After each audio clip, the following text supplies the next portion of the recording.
Guruhi teröristi Demokrat Kurdistanın terör başçısı Mustafa Heci Amerika səsiylə müsahibə verildi və orada Amerika və İsrailin senaryo və nəqşələrindən danışıbdı.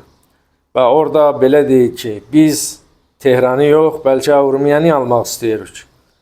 Və bu özün göstərir ki, əziz canlar, biz can və qan olan can Azərbaycan Qərbidə havasımız olmalıdır. Niyə ki, bu günlər biz bu terror çətələri Qəndil dağ başında olan terörist qruplarının meydani hərəkətlərin neçə günlərdir görürük.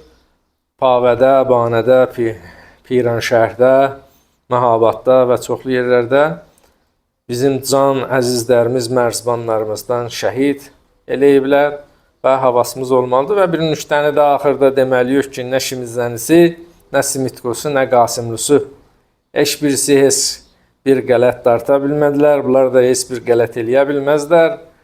Fəqət bunlar yerin altından səhm apara bilərlər. O da bir gör, əgər bunlara nəsib olsa. Özünüzdən yaxşı baxın, Allaha əmanət olun. Buzo, o yandan da bijo.